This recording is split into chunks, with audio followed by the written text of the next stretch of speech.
Good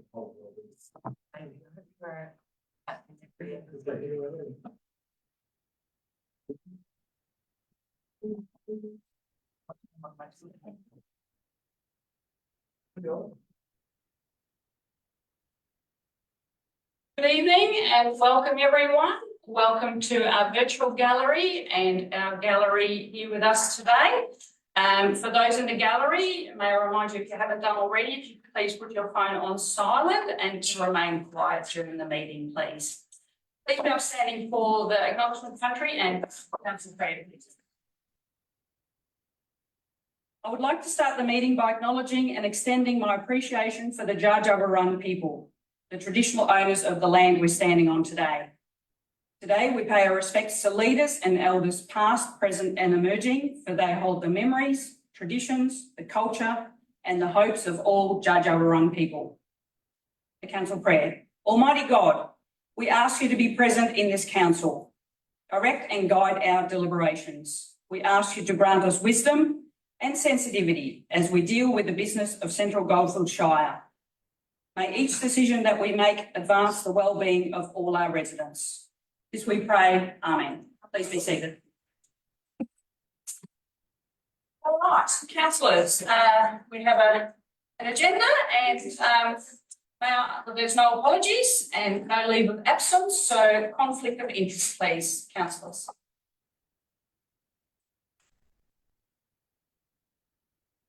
Yes, I have a conflict of interest 8.10.1, 8.10.2, 8.10.3, re 111 Bird Street planning application. Currently there's a gym on this site and my company operates a gym in town. So I have very much a conflict of interest there. Conflict of interest in 8.11. Full opening hours extension is a denying toll extension to Caesar. On 1st of April, again, company has a contract to run both swimming pools, so I have a definite conflict of interest there. Thank you. Thank you, Councillor Murphy. We'll pass them on to the Governance Officer. Confirmation of minutes of the previous council meeting dated 23rd of January 24. Councillors, do I have a motion to accept these minutes, please? Councillor Lavella, may I have a seconder, please? Councillor Meadows-Taylor, thank you. All those in favour? The motion is carried.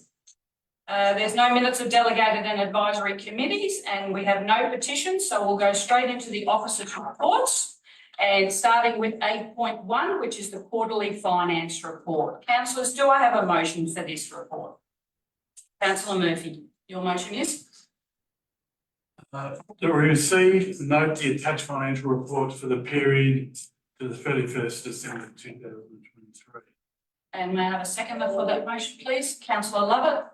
Councillor Murphy, would you like to speak to your motion? Just quickly that this is to note and receive the report. It's all in there, and with the community want to have a read of it, they can. Always pretty happy with these reports we get from our general manager on that side. And I don't really see much issues with it, and I think we go generally okay with this, and my financial background tells me we're tracking okay. So I'd just like to recommend it to the council.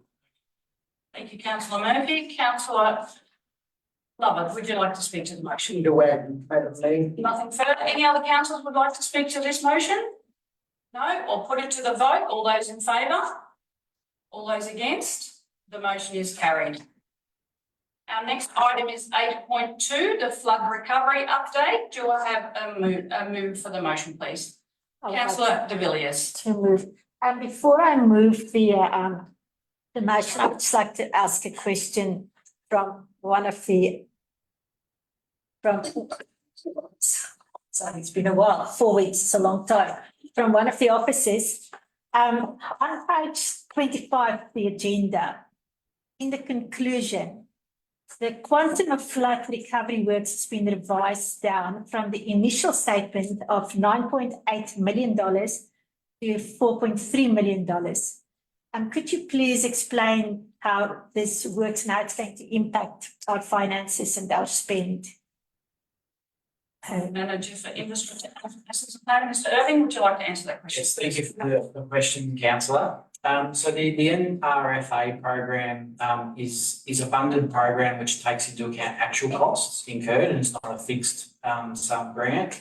So the funding program provides council with reimbursement of funds expended when carrying out recovery works on repairing a building and essential infrastructure.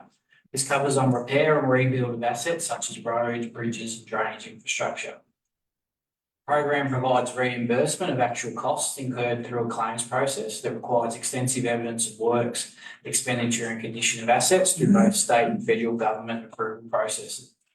Part of the program, council is required to provide an initial estimate, which was this 9.8 figure, and this was provided based on the initial assessment carried out early in the stages following the flood events.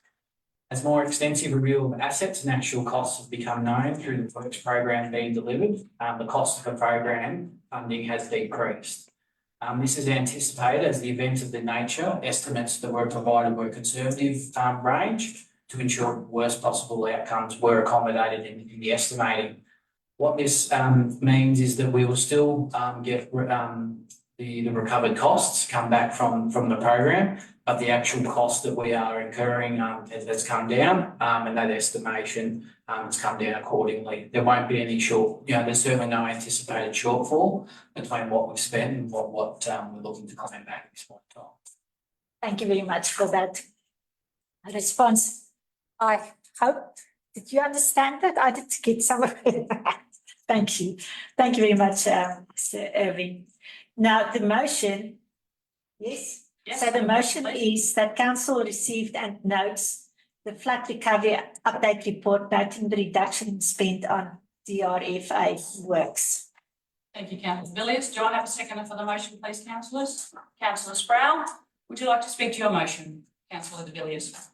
Thank you. Now, I think the reading the report's pretty clear as to what all of this entails. And I think the biggest question I had was with this difference in the anticipated cost spend and what's actually going to cost. So I think I know how much work goes into this and how much time the officers spend doing these calculations. And thank you to them for doing that. And I think our flood recovery has been pretty smooth since, when was it, October 2022. So yes, so thank you, that's all. Thank you, Councillor Villiers. Councillor Sproul, would you like to speak to the motion? Thank you, Mayor. To say that the flood recovery works are very welcomed is an understatement. There's a huge amount of work that is required to get access to the funding. The onerous task of assessing and documenting the roads and the damage cannot be understated. Roads are only repaired to the same or similar conditions pre-disaster, which can bring all sorts of challenges along with it. The level of proof required by staff to present to assessors is enormous. But anyway, here we are, work is happening and we're moving forward. The main points to note in the report, as Councillor Villiers noted, was the downgrading of works value from 9.8 to 4.3. And whilst that may seem good financially wise, that also does mean that some of the work that was thought to be carried out or covered is now not. The report also highlights the potential risk that council is in regards to project management fees. The project management fee as a percentage of the total work could leave council not being fully reimbursed for this service. As the report states, discussions with the Department of Transport are ongoing and staff are working hard to try to secure this. Thank you, Councillor Sproul. Any other councillors would like to speak to this motion? If not, I will put it to the vote. All those in favour? All those against?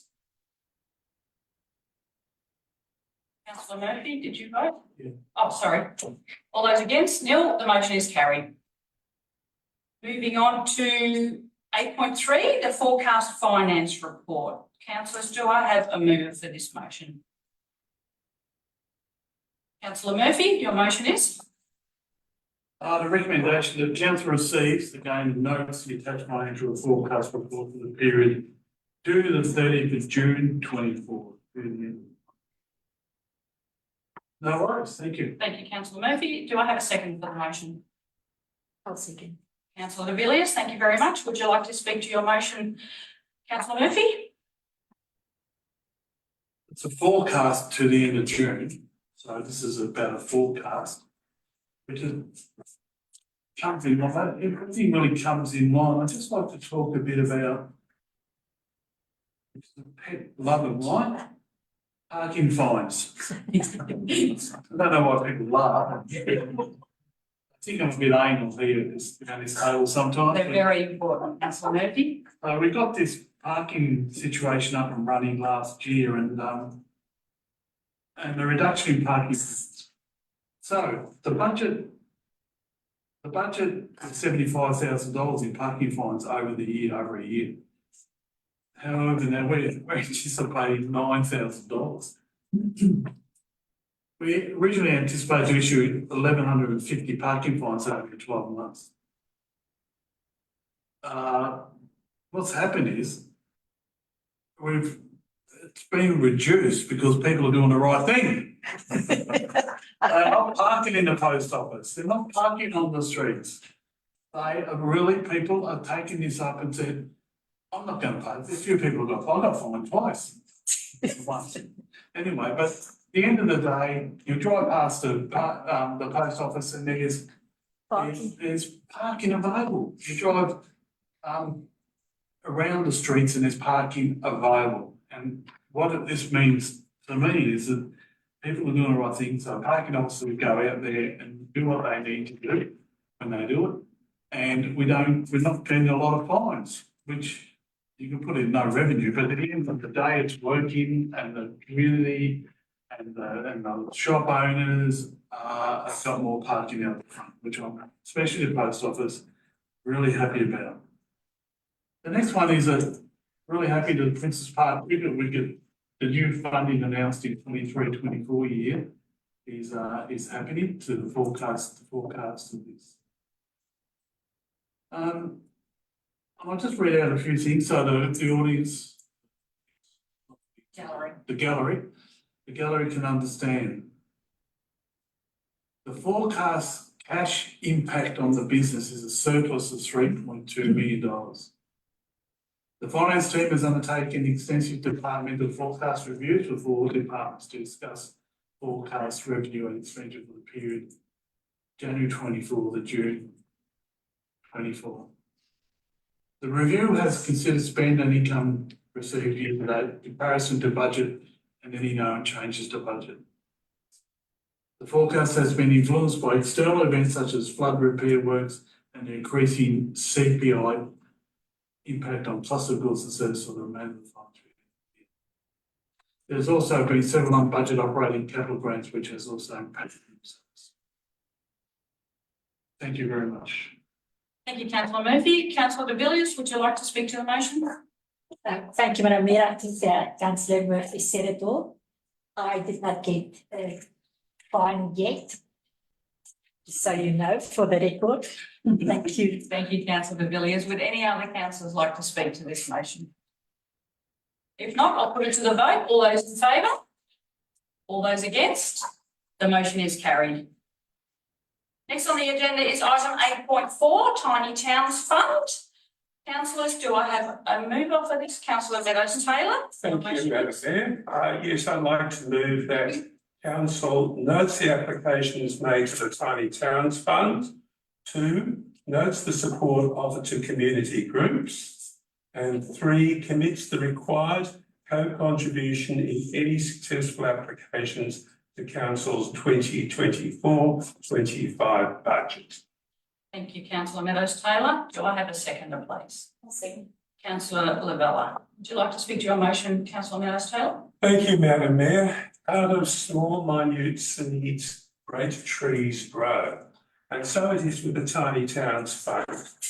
This grant scheme has proven remarkably attractive, and so the government should be commended for it.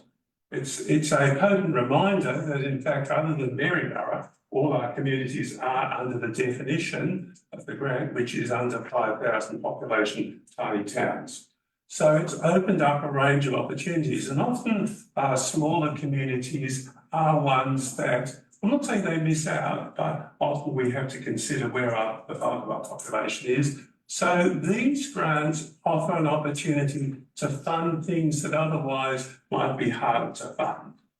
And it's an opportunity. Now, a number of incorporated groups in our communities have been busy applying for these grants, and this is one of three years that they'll be running, so we wish them well in that.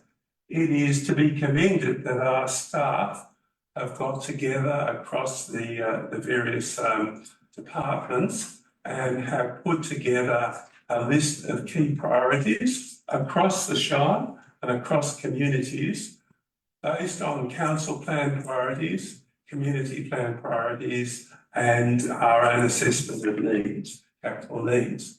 And so I think we have a comprehensive list, and I'm also particularly pleased that our community asset committees for our halls that don't have an incorporation themselves or an ABN, because they're part of council structure, have been able picked up by council and able to support. So Adelaide Lead Hall is able, if this application is successful, to have water actually running into the hall, which it doesn't have at the moment. So it's something perhaps we take for granted. Adelaide Lead Hall, that will be a special and welcome initiative. So this is a good grant scheme. It's been a popular grant scheme, and it's been something that, in addition to community applications, of which there will be many, that I think the council officers have done a remarkably good job to put together a comprehensive, well-balanced group of priorities. The only risk of all of this is that I suspect the thing will be heavily subscribed, but we wish everyone well, and we wish our proposal, if this motion is accepted, it gets up, and let's hope for the best. What we don't get now, we'll keep trying for in the future. This is good news, and let's hope we're successful. Thank you, Melanie. Thank you, Councillor Meadows-Taylor. Councillor Lavella, would you like to speak? Just in summary, Victorian Government has established the new Tiny Towns Fund, investing $20 million over 4 years, starting 2023-24. The fund is targeted at a population, as Councillor Meadows-Taylor outlined, 5,000 people or less across 48 local government areas, including alpine resorts and 10 interface outer metropolitan local government areas. Applicants can apply for a minimum of $5,000 and a maximum of $50,000. Many of these smaller towns somehow get overlooked, but as you mentioned, Councillor Chris Meadows-Taylor, in the big picture, this is a huge opportunity for small hamlets who are struggling to garner much needed funds to their hand out. I urge smaller or tiny towns, as it's called, to reach out for assistance in order to seek some of this pot of money. And as you mentioned, Councillor Meadows-Taylor, a number of incorporated groups have been applying for this fund. Staff across various departments at Central Goldfields Shire are here to assist in this funding opportunity. So don't hold back. We're here to help you out. Thank you. Thank you, Councillor Lavella. Would any other councillors like to speak to this motion? If not, I'll put it to the vote. All those in favour? All those against? The motion is carried. Next up, we have item 8.5, the Tullaroop Creek Advisory Group. We have someone to move, please. Councillor de Villiers, your motion is? That council approves the Tullaroop Creek Carisbrook. Approves the Tullaroop Creek Carisbrook Advisory Group terms of reference. Secondly, that I, Anna de Villiers, as ward councillor for Tullaroop, nominate myself as chairperson for the group. And thirdly, commence the process to recruit members for establishment of the advisory group.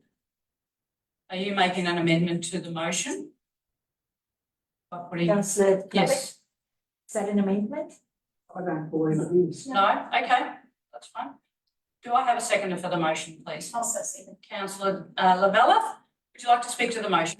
Councillor. Thank you. Yeah, I must say this is giving me great pleasure to adopt this terms of reference for the advisory group. Council adopted the creek management plan in 2021, just when we started out as a newly elected council. And this has been a work waiting to, well, it's been happening all along, but to see the end result and to finally move into actually actioning the management plan, to me is an absolute highlight of my 3 years as councillor. Thank you, Councillor Villiers. Councillor Lavella, would you like to speak?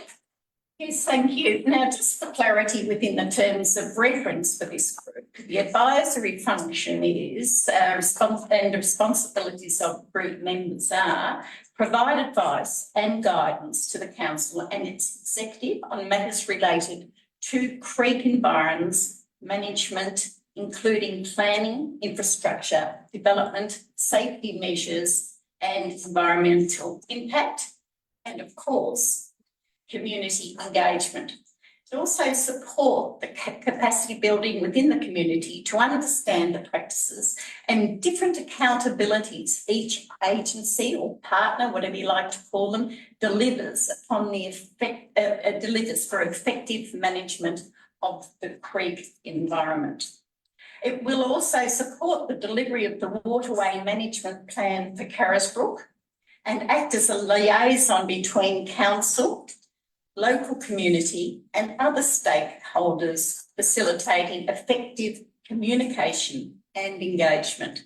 The membership of the group shall consist of a councillor, chairperson, and you've just outlined that Councillor Anna Villiers will be that chairperson, up to 2 council staff representatives and up to 5 community stakeholder members. The 2 council staff shall be the relevant general manager accountable for the strategic management of the creek environment and relevant staff member responsible for the maintenance and management of the creek environment. The community and stakeholder membership will be skills-based with the following capabilities: knowledge of local creek and associated environment, community development and community asset management. The community and stakeholder members will be selected by calling for nominations, and advertisement will be placed in the local media and on council's website. Interested representatives must submit an expression of interest. Consideration of the expression of interest and establishment of the group will be carried out by the chairperson and relevant general manager. Appointment will be for an initial period of 24 months and will be reviewed 1 month prior to the expiry date of term. It is proposed that the advisory group will collaborate with key partners, for example, to name one, Warung people as the traditional owners, North Central Catchment Management Authority and Land Manager as a critical part, which are critical partners. This will be reflected through the business and conduct of the advisory group. Thank you. Thank you, Councillor Lavella. Would any other councillors like to speak to this motion? No, if not, I'll put it to the vote. All those in favour? All those against? The motion is carried.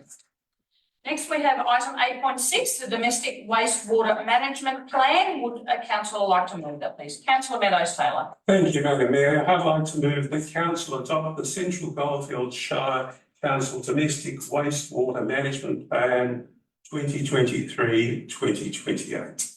Thank you, Councillor Meadows-Taylor. Do I have a second, please? Councillor Sproul.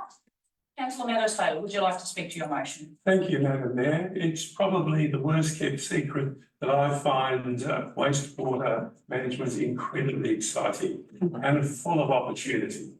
Not everyone does. But quite seriously, councils have to adopt wastewater management plans for very good reasons. First and foremost, it's about ensuring a good and proper supply of potable water, something that Centennial Drought has reminded us. It can always be lurking around the corner. We have to be ready, we have to understand drought and change in our environment, and we have to ensure a continued supply of potable water. Also, the effect of wastewater discharge on the environment is a critical issue. Related to that, of course, is in case where there is improper discharge, the impact on health and safety of our population. But finally, and the most exciting opportunity, is the opportunity it offers us for growth. Now, we do have some, as the report identifies, and I congratulate officers on what is a comprehensive report, we have potential problem areas around our existing township boundaries, even around Maryborough, where we've got surrounds, although Maryborough is sewered, it's the periphery areas that can cause us some problems and need attention. Also, in our traditional goldfields legacy areas, we have quite small blocks, so that creates problems in terms of allowing adequate discharge to meet contemporary standards. And they have to be managed, and the plan seeks to address those, manage those and monitor those. Importantly though, it does identify, and something very dear to my heart, the growth opportunities, particularly in Talbot, where we do need, and is a council priority, to sewer Talbot. We have a lot of infill that of course are those small blocks that cannot be developed at the moment because those blocks are of an inadequate size for development without town sewerage, as well as other opportunities to enable on the periphery, to enable substantial population growth to develop in Talbot and retain its heritage character and its particular charm. So on all fronts, wastewater management and the wastewater management plan achieves a number of important objectives. And this is, it's an important strategic plan that aligns to other plans, our council plan, and our health and safety plan, and a range of issues. This is an important issue. Wastewater should never be treated and should never be wasted for the real opportunity and importance that it should offer us. And it is a delight to move that the plan, the next 5 years, be adopted. Thanks, Madam Mayor. Thank you, Councillor Meadows Taylor. We note your passion for wastewater. Councillor Sproul, would you like to speak to the motion? Thank you, Mayor. I don't share the same excited attitude, but I did find the report very interesting. This is a very well thought out document that provides council with clear objectives towards domestic wastewater management. The plan highlights the need for, but also the lack of data around current domestic wastewater systems, particularly septic or on-site wastewater management systems, as they are referred to nowadays. As the Shire grows, the need and requirements for wastewater treatment will change, and Talbot is a prime example of how important wastewater is. For individual households, it's also something we need to be very mindful of to ensure we're getting the most efficiency from our system with minimal harm to the environment and the waterways. So if you have a septic, I strongly encourage you to read the document to inform yourself of what our future plans are. Thank you, Councillor Sproul. Any other councillors wish to speak to this motion? No, I'll put the motion to the vote. All those in favour? All those against? The motion is carried. Next, we have a statutory item 8.7. Councillors, it's appointing statutory manager, statutory planners. Do I have a councillor to move that motion? Councillor Lovett. Thank you, Madam Mayor. I would like to move that council endorse the S11A instrument of appointment and authorisation for the manager of statutory planning, the coordinator of statutory planning, and the statutory planner under the Planning and Environment Act 1987. Thank you, Councillor Lovett. Do I have a seconder, please? Councillor de Villiers. Councillor Lovett, would you like to speak to your motion? All I would like to say is that by moving this motion, this fulfils a very important statutory requirement. Thank you, councillor Lovett. Councillor Villiers? Thank you, Martin. No, thank you. Any other councillors would like to speak to this? No, I'll put it to the vote. All those in favour? All those against? The motion is carried. Next on the agenda is item 8.8.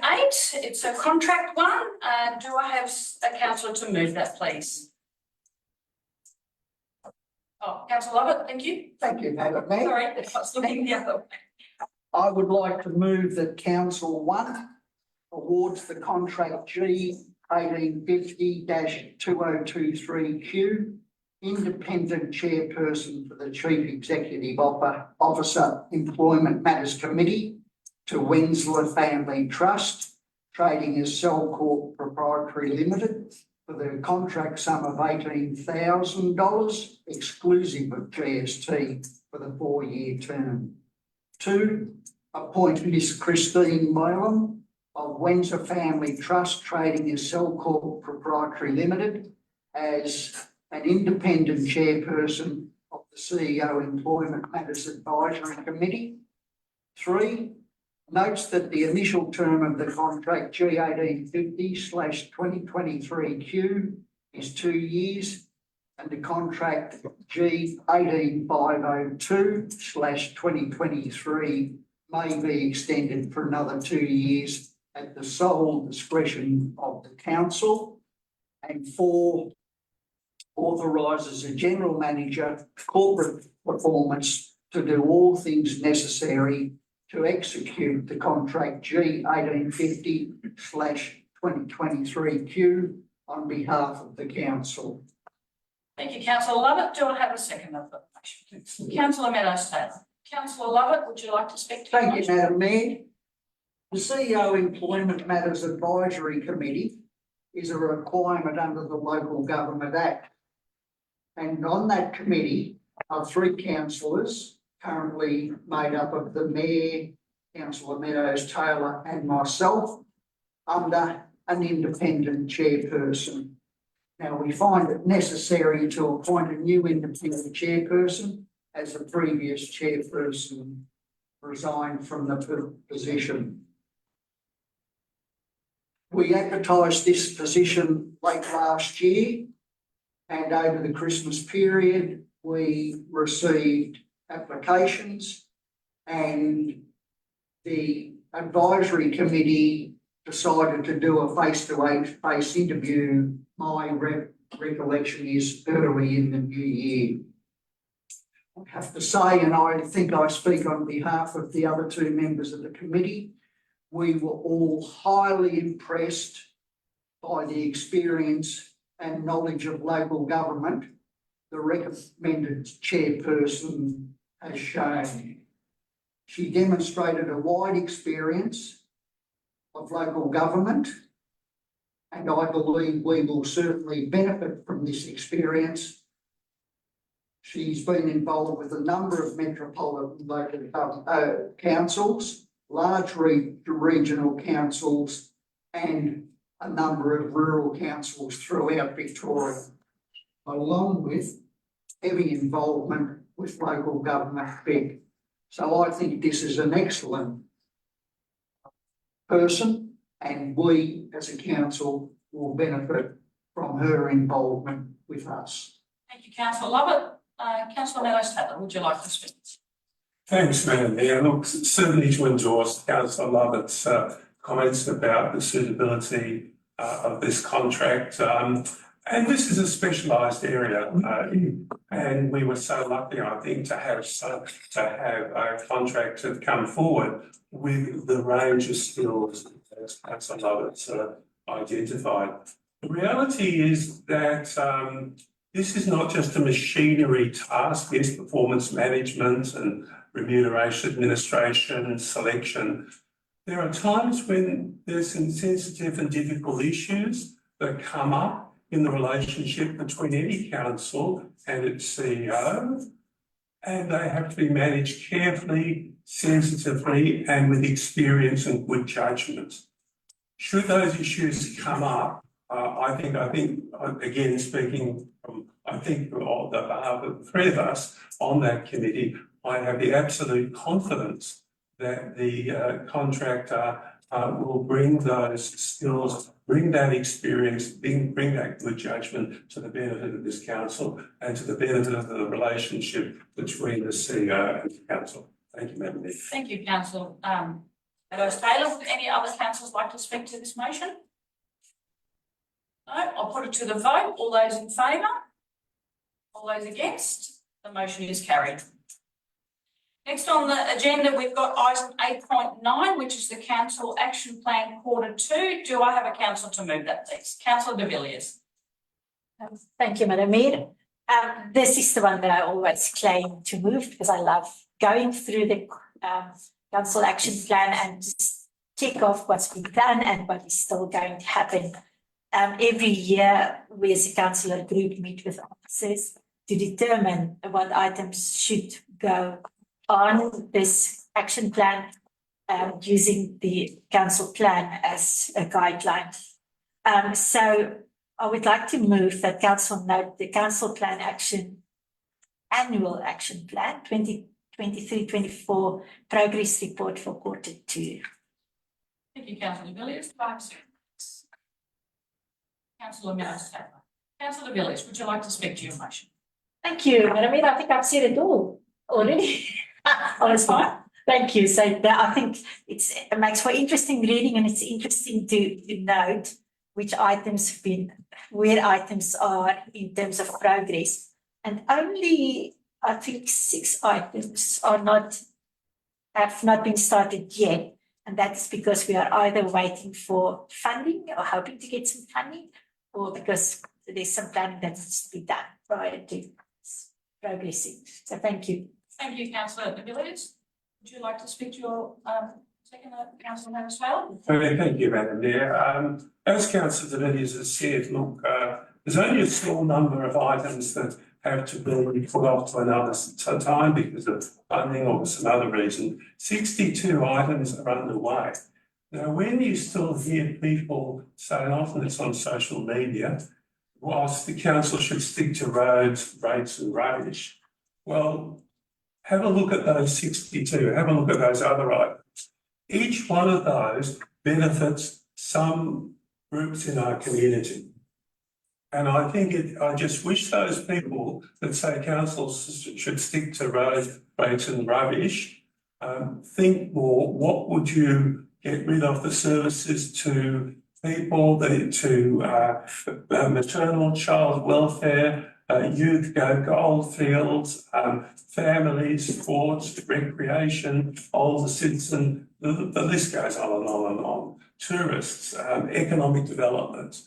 It's absolute nonsense, but people still say it. So to those people who don't understand or don't want to understand, this should be compulsory reading. Just understand the range of things a small council does to benefit its community. It's hard work. No wonder the CEO has to remind us, hey, if you want to do something more, something's got to come off, because we can't pick up endless number of projects. But this is good. This is a good list. This is about benefiting the community. This is about meeting what the community needs us to do.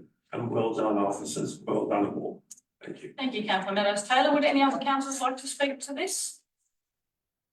No, I'll put it to the vote. All those in favour? All those against? The motion is carried. We now move on to item 8.10. Excuse myself. Thank you, Councillor Murphy. We will just note that Councillor Murphy is leaving the meeting at 18:38.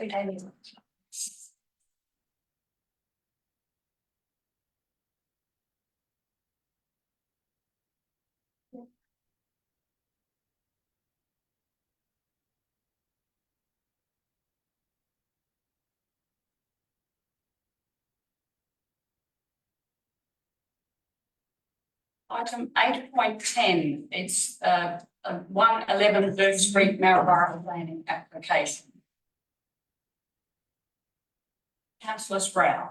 Yeah, I'd like to move a motion that council, having caused notice of planning permit application number D71/23, be given under section 52 of the Planning Environment Act 1987, and the Central Goldfields Planning Scheme, and having considered all the matters generally required, resolves to provide a notice of decision of refusal for planning application to allow the sale of liquor bottle shop D07-23 111 Burke Street, Maryborough on the following statement of grounds.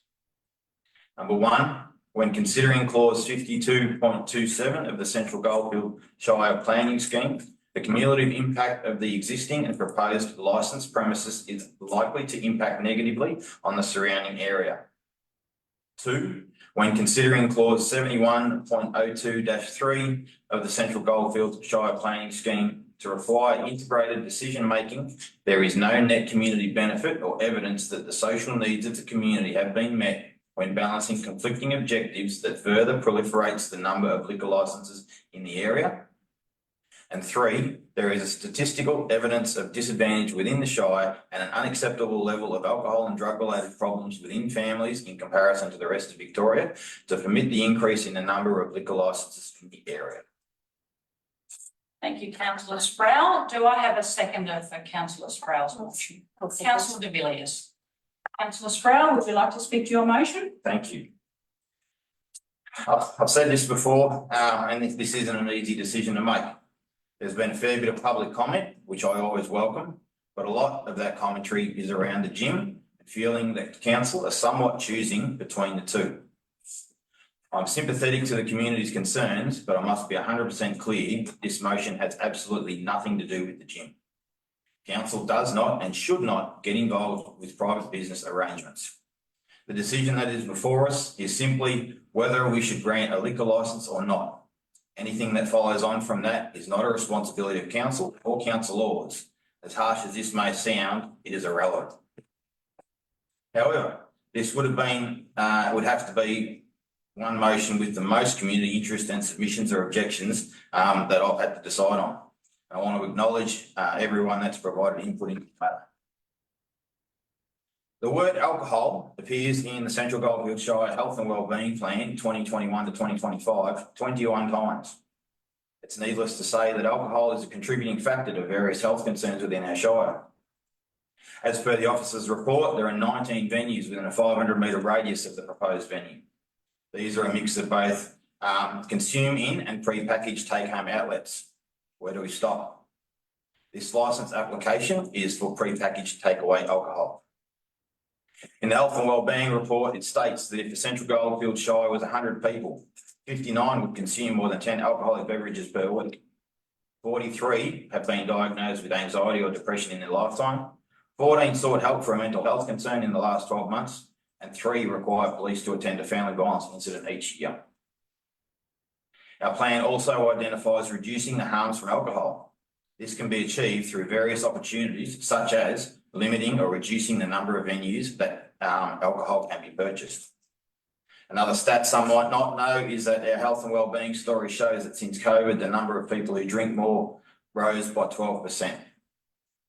A school health entrant questionnaire in 2021 revealed the Central Goldfields Shire had a 9.8% rate of alcohol or drug-related problems in the family versus a Victorian average of 3.5%. The Central Goldfields recorded 2,748 family violence per 100,000 population for 2022 and 2023. This is the 6th highest in the state. The Fair Australia Annual Alcohol Poll 2020 found that of Australians who drink alcohol, 73% drink more frequently in the home, either their home or someone else's, 15% at pubs, bars or clubs, 8% at restaurants.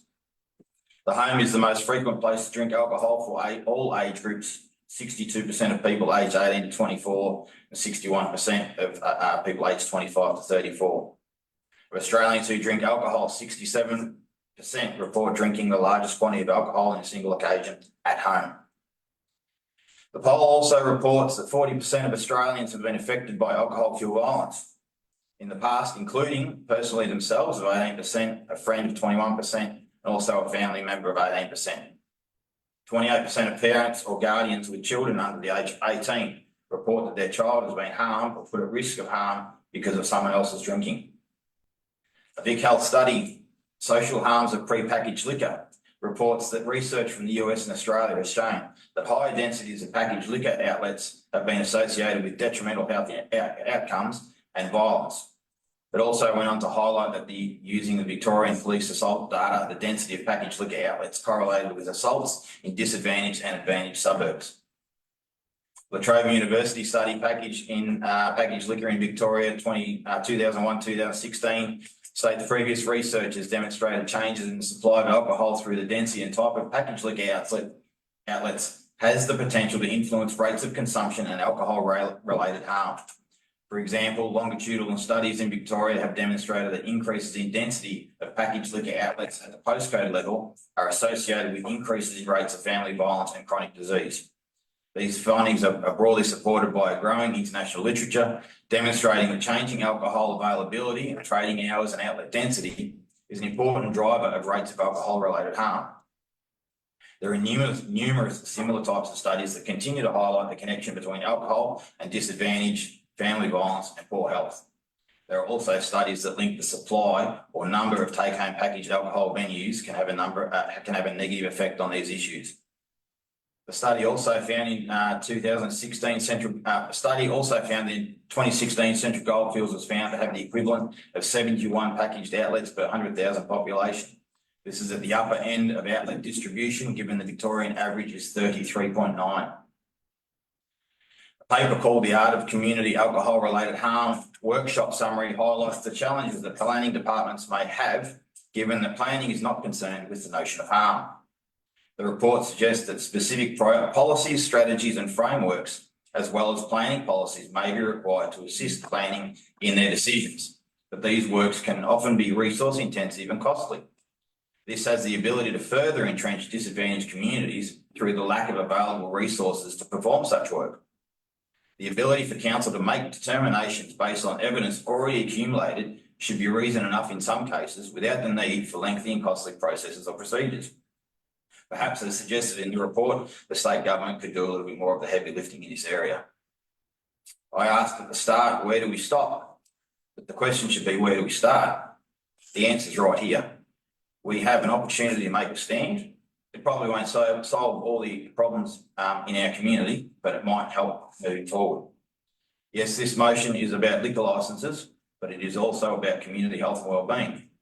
I believe our community does not need another liquor licence, and for a take-home liquor venue, I seek support from my fellow councillors to find in favour of my motion to refuse the planning permit.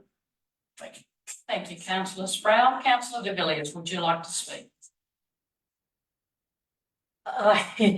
I'm blown away.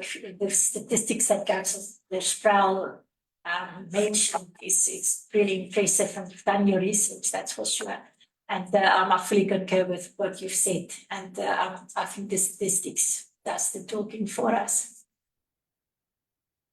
Thank you, Councillor de Villiers. Councillors, would any other councillors like to speak to this motion? Councillor Lavella. Yes, I think I would. Thank you, Councillor Sprout. That was totally succinct and right on point. I have read the officer's report with keen interest. And yes, the application does conform and in alignment with legislative requirements, and the recommendation put forward by officers is exactly as it should be from a responsible officer's perspective, and thank you for that, Matt. The application for a permit corresponds and reflects all statutory obligations and requirements. The planning triggers are pursuant under the various planning schemes, including our planning policy framework, and also under the commercial zone framework. The bottle shop is within its right to commercially trade from that location outlined in the report, and certainly meets the expected criteria. We as a council also have an obligation to look at individual applications and consider an application from a responsible viewpoint in accordance with Local Government Act, planning legislation and our municipal statement. We have a number of commercial alcohol outlets or businesses within our town who are currently servicing the alcohol requirements to meet both local and the tourism business economy, and maintains our community's expectation of alcohol outlets as in a healthy state. and saturation points are outlined in the report. On the other hand, we have a community who have summarised vehemently in so many ways the benefits of fitness and the impact of including this 24/7 gym by endorsing a bottle shop and the negative effects it could make to so many. We have heard about the mental health benefits. We have heard about the social benefits of maintaining the current premises. We have also heard about the cumulative impact of sale of alcohol on the amenity of the surrounding area. We've talked about, as I said before, saturation statistics, and thank you to Councillor Sproul for those statistics. We've also talked about the statistics of disadvantage within this shire and the level of alcohol-related problems within families when matched against the rest of Victoria. We are huge. We have also heard about us refusing this permit could result in being challenged to VCAT.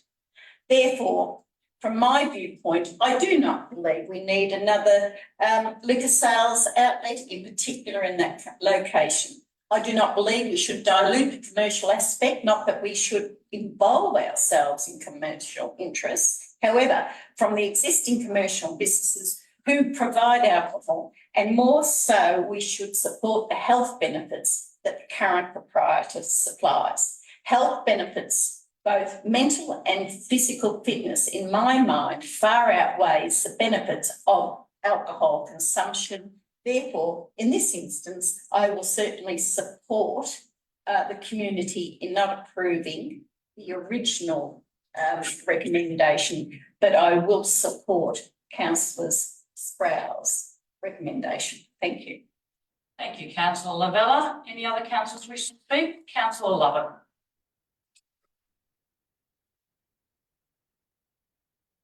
Thank you, Madam Mayor. I've listened to Councillor Sproul and my other fellow councillors' message. And the statistics quoted are both important and concerning. However, under the Local Government Act, we are required to only take certain facts into consideration on planning issues. Recently, this council heard personally a number of objections, all heartfelt, all genuine. Many of the comments and concerns raised, I agree with. Possible loss of health-related business. Do we need another bottle shop? Etc., etc. However, as an elected councillor, my personal feelings and emotions must be put aside. We are required to make decisions based on the law and the facts presented to us. One objector said it would be easier for you to vote for the bottle shop than go against the recommendation. The exact opposite is true. It would be easier for us to sit here tonight and vote for something that has massive public support. But is that the right thing to do? Since the planning application for the liquor outlet at number 111 Burt Street began, there has been a lot of talk in the public arena. Do we need another bottle shop? Does this application go against councillors' positive living strategy and health and wellbeing report? Much have been made of the cumulative impact and reaching a saturation point of a cluster in a particular area. Councillor Sproul spoke of disadvantage within our community. Disadvantage that already exists. That is true. And the figures he quoted are true. He also mentioned other existing problems. However, what is required to argue this application, if approved, has a direct correlation to disadvantage and social issues within the Shire. We need incontrovertible evidence that this application, if approved, will add to the disadvantage and social issues that we already have. Now, I don't believe that evidence has been supplied to this council. As I have stated, under Local Government 2020, we are required to make decisions based on the facts only. And I quote from this application, concern regarding forced closure of the existing gym. Council has no capacity for intervention in tenancy agreements. Concern regarding the loss of health benefits re the closure of the gym. Council has no capacity to consider the existing use or any of the existing health benefits, as these are not relevant consideration under the planning scheme. Economic hardships to the existing owner. Under the planning scheme, this is not a relevant planning consideration. In today's Advertiser, there was a large advertisement relating to this planning application, and it mentions an interview with ABC online. I personally found this article lacked any semblance of balance and totally disregarded what councillors are required by law to consider prior to making a decision. Sadly, for me, it focused on the old stereotypes of Maryborough, a perpetuation of the SBS documentary. Madam Mayor, I am foreshadowing that if this motion is lost, I will be moving an alternative motion. Thank you, Madam Mayor. Thank you, Councillor Lovett. Councillor Meadows Taylor. Thank you, Madam Mayor. Well, this is a difficult issue. And I think the debate so far has indicated that. I start off by acknowledging two sources. First of all, Councillor Sproul, for his passion, his commitment to this community, and for the thoughtfulness and preparation that he's put into moving his motion and the research behind it. It is thoroughly commendable. I also want to acknowledge the objectors that put forward with passion too their own experiences in terms of the benefits of the gym, the impact it's had on them. And that was said with passion and commitment, but as Councillor Sproul's acknowledged in his motion, and as Councillor Lovett has now properly acknowledged, these are things that we cannot take into account. We, in this decision, are under the Planning Act, the Responsible Planning Authority.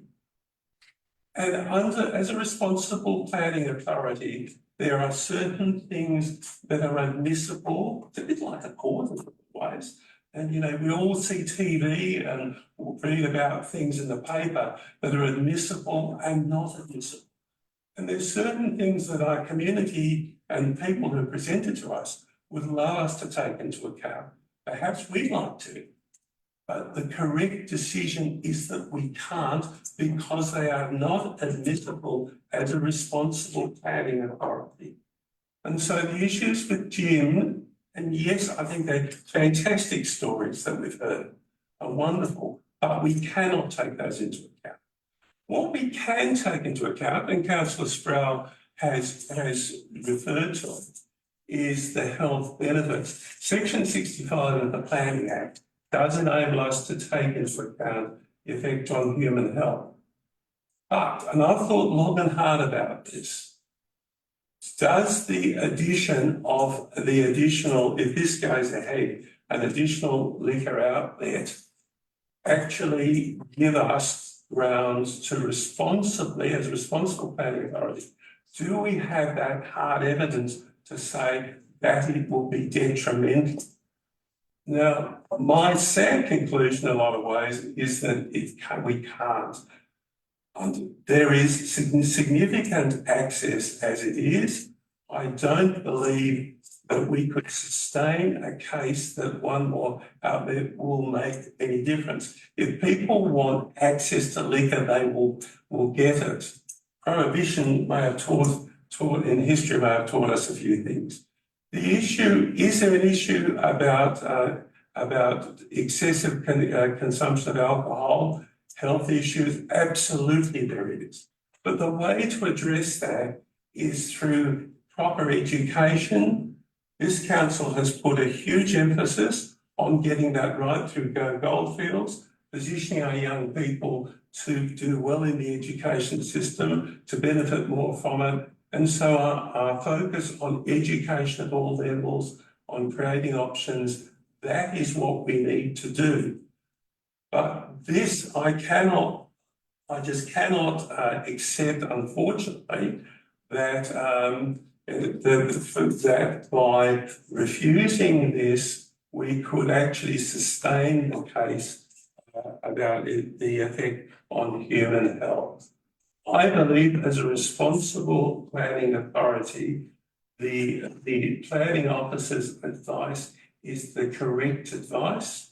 It may not be what our community wants us to decide, or people in our community, but it is the correct decision. Now, the easy thing might be, oh, if we knock this back, we can kick the can up the road and it'll go to BCAT. And so we've made the easy decision. But we're not here, as Councillor Lovett said, we're not here to make the easy decision. We're here to make the correct decision. And to kick the bucket up the road, and probably will end up at BCAT, to cost our then, when we have to appear before BCAT, have legal counsel, to cost our ratepayers significant money to defend a decision that we believe inwardly is not correct, is not something that we can sustain. And therefore, I cannot, sadly, as much though I commend Councillor Sproul in his the passion, I cannot support the legislation. I will be voting against it.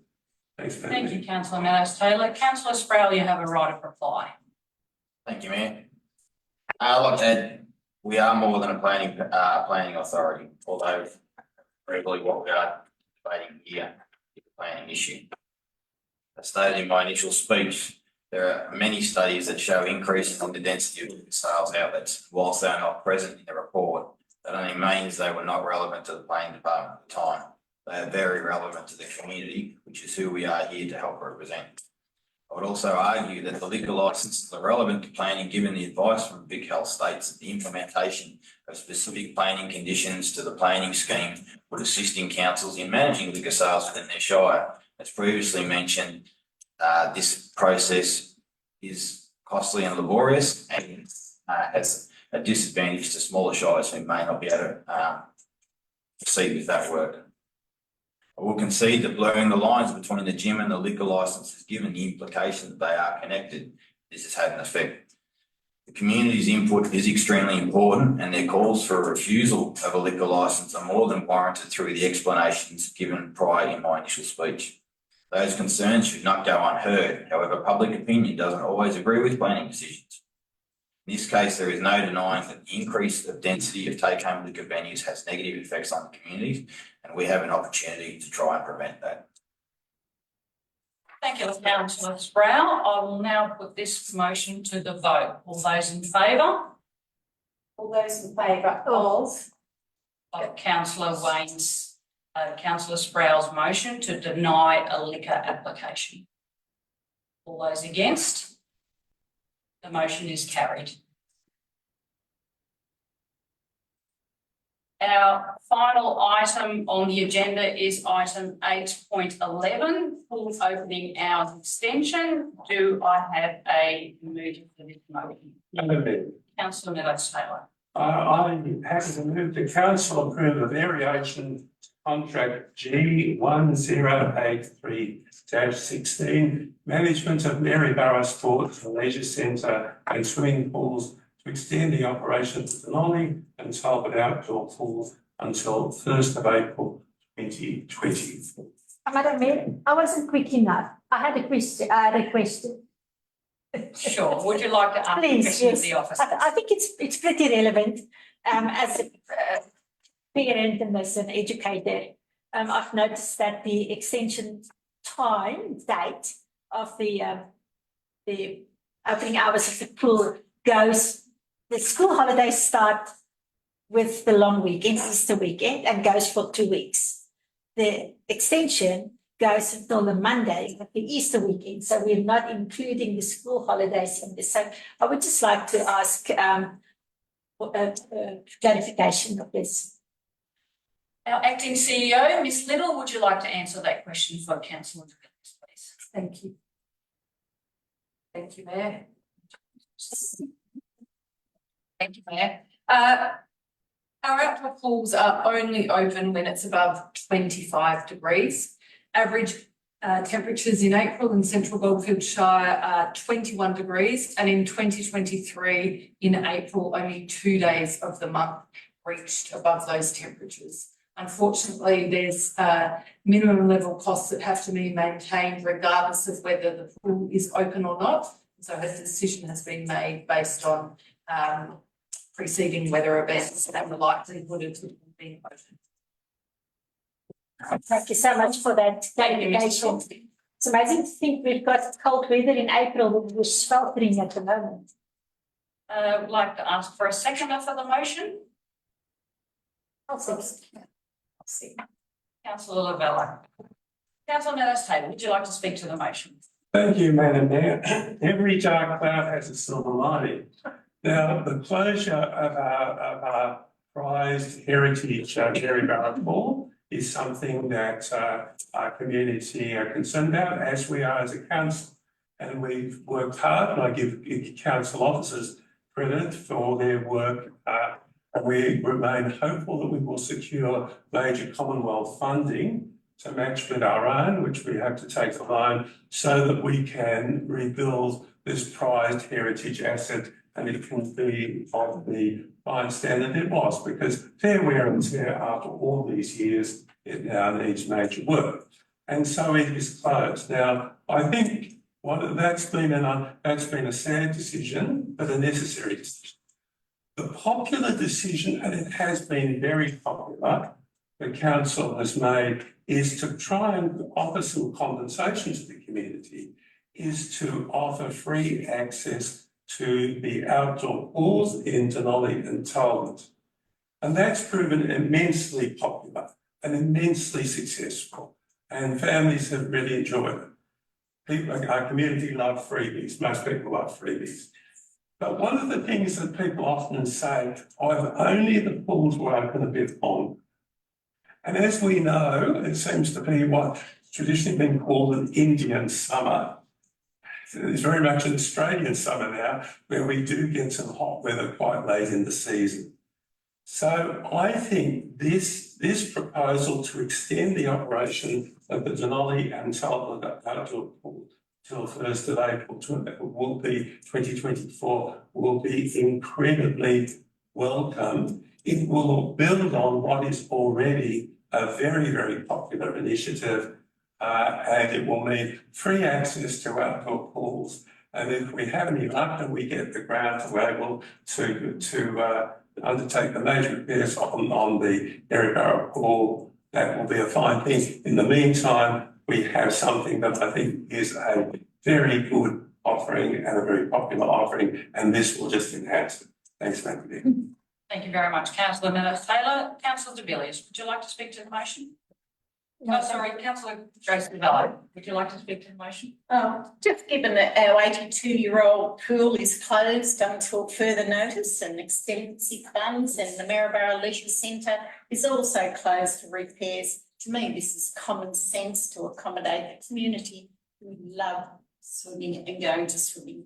So I think to Easter is historically, and now I won't quote how many times, but historically been a lovely warm weekend. So I think this is a common sense approach, and thank you very much.